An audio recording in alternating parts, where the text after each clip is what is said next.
Chapter 13 Shri Gurudev Datta Parabrahmane Namaha. The sage Siddha wanted to elaborate Shri Guru Charitra to Namadharaka. With that intention, he spoke to Namadharaka thus: Dear disciple, after initiating Madhav Saraswati into ascetic order, Shri Guruji stayed at Prayag for some more time. Influenced by his magnanimity, the several sages surrendered before the holy feet of the spiritual master and became his disciples. The first to receive the discipleship was Madhav Saraswati. He happened to be the chief amongst all. The remaining 6 disciples were Bal Saraswati, Krishna Saraswati, Upendra Saraswati, Sadanand Saraswati, and the 6th is I, myself, known by name Siddha. After staying for some time at Prayag, Shri Guruji, along with his disciples, proceeded towards south direction. On the way, whichever holy places he came across, he sanctified them and arrived at his birthplace, Karanja city. There at Karanja, his parents, along with his 4 brothers, sister, and kinsmen, the villagers, all of them had the vision of Shri Guruji. They worshipped Shri Guruji and prostrated before him.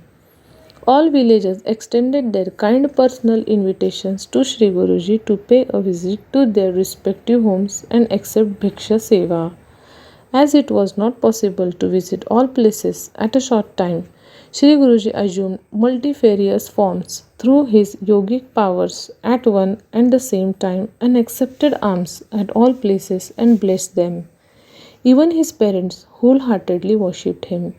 Shri Narsingha Saraswati Guruji appeared to his mother in the form of Shripad Shivallabha. Then his mother recollected her previous birth and informed her husband that Shripad Shri Guruji himself has taken birth as Narsingha Saraswati in their clan. The mother caught hold of his feet and prayed to him thus: Hey Gurunatha, we are tired of this worldly life. It is enough for us. Kindly enlighten us about the way to reach the eternal world. Relieve us from this ocean of earthly life. Then Shri Guruji advised and assured her thus: Dear mother, the son of those fortunate parents who enters into the life of an ascetic order rescues his 42 clans. All of them find a permanent place in the abode of Brahma. This is an established doctrine as declared by scriptures. You must trust my words. You shall lead a happy life with your sons and grandsons, and at the end of life shall live at holy place Shri Kashi. You will be relieved from ignorance and at the end get liberated. You shall not have any kind of deficiency of whatsoever nature and live happily without any botheration and anxiety till the last moment of your life. At the same time, the sister of Shri Guruji, Ratnai, who was present there, saluted to Shri Guruji and prayed, O the Master, kindly lift me from the illusory worldly life and promote my well-being. Release me from the shackles of the earthly life and make me dispassionate and permit me to practice penance. I am accompanying you.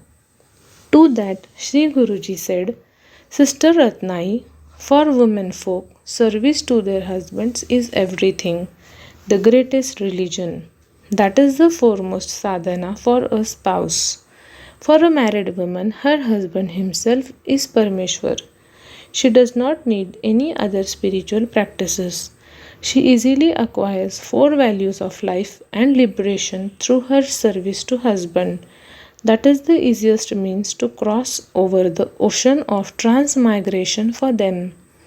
All gods get delighted with the service of husband. You have with you the accumulated sins of your previous life. You have to necessarily experience the fruits of those sins.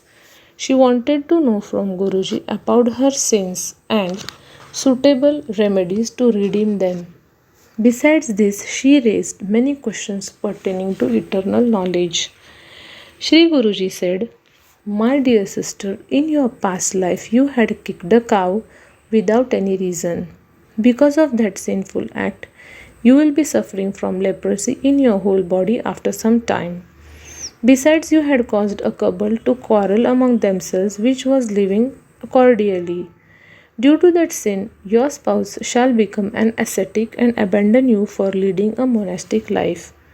However, you need not grieve just now because these sins will be bothering you at your old age and not before that. At that time, I shall meet you again. Then all your doubts will be cleared and you shall be absolved from all your sins and become untainted. You shall have the best turn in your life's journey. You shall also lay hold on the good fortune. In the south province, there is an eminent place called Gangapur, an ancient famous village located on the confluence of Bhima Amarja rivers. There is a holy place in the vicinity of Bhima river known Papa Vinashi, which is capable of destroying all diseases, sins, and flaws. Get contented by worshipping that and attain an end. Thus advising her, Shri Guruji, accompanied by his disciples, arrived at the most revered holy place Trimbakeshwar, which is the origin of river Gautami, Godavari. From there, Shri Guruji arrived at the holy place Manjarika for promoting the well-being of the people. There lived a sage by name Madhavaranya, who in his heart used to meditate on the idol of God Shri Narsingha and worship mentally. Shri Guruji, who had arrived there, appeared to him to be the idol of Shri Narsingha itself in his mental worship.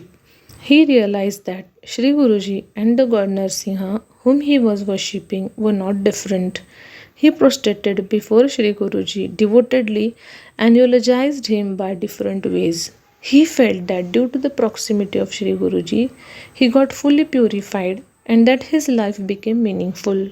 Shri Guruji blessed him for the attainment of fructification of a spell and eternal world. From there, along with his disciples, Shri Guruji arrived at Vas Brahmeshwar Mahakshetra. While Guruji was having a bath on the bank of a river along with his disciples, there arrived a Brahman who was suffering from terrible stomachache since long time. As he could not bear the severe pain, he was rolling on the banks of the river and was prepared for committing suicide. Whenever he consumed food, he used to have deadly stomach pain. That means for him, food itself was an enemy. A slight breakfast consisting mainly of fruits was the only means of his survival. Scarred by stomach ache, he used to consume food very occasionally with reluctance. On the previous day of his meeting, Shri Guruji on the river bank, he had consumed savory food to his fullest satisfaction. Due to that, he experienced very severe stomach ache. As he could not tolerate the pain, he tied down a block of heavy stone to his body and remembering Lord Shankara, was readying himself to commit suicide in Ganga as he thought that death was the only solution to his problem.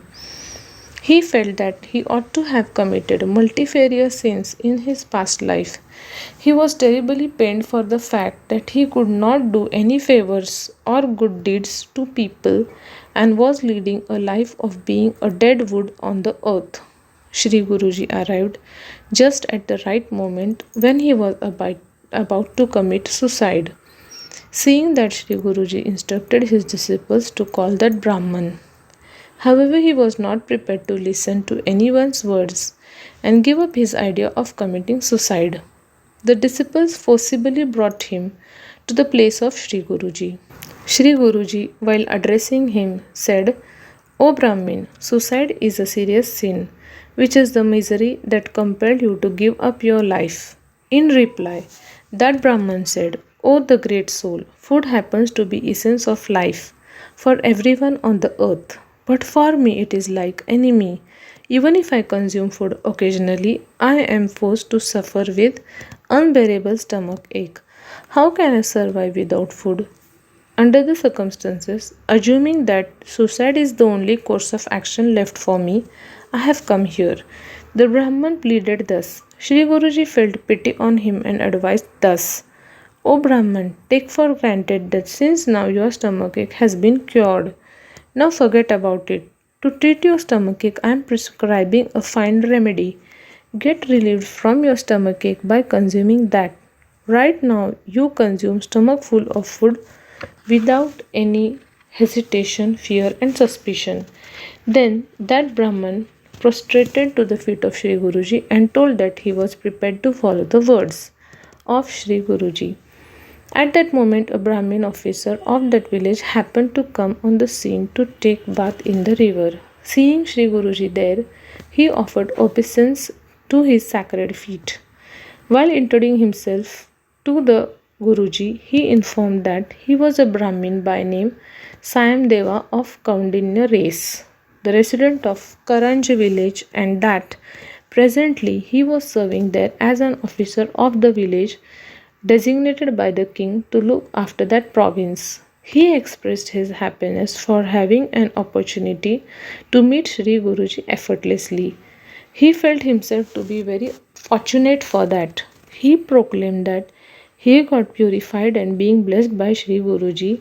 He rejoiced for having got accomplished four highest values of life. He bowed down to the feet of Shri Guruji. Shri Guruji called him closer and instructed thus. Sayamdeva, the Brahmin who is present here, is suffering from terrible stomachache. At the moment he is fully hungry. You have to serve him delicious food in your house to his fullest satisfaction immediately. The moment he consumes food, he certainly would be cured from his stomachache.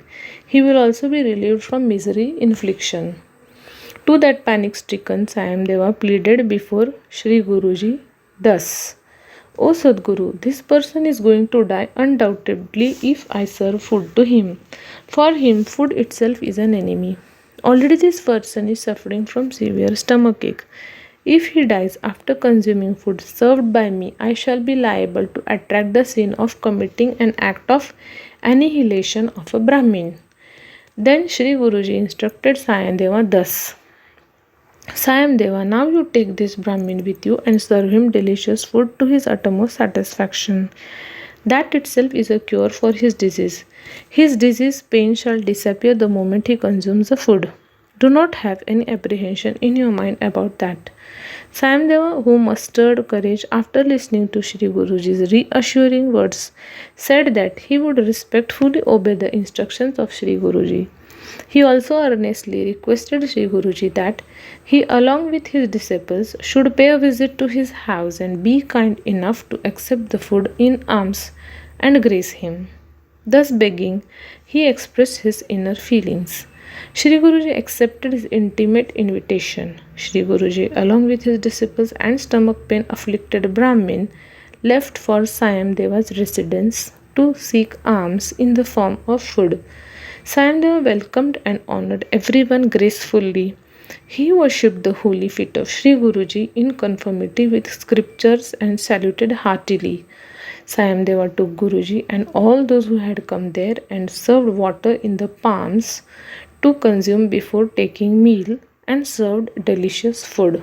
The stomach pain afflicted Brahmin consumed the food stomach full to the best of his satisfaction.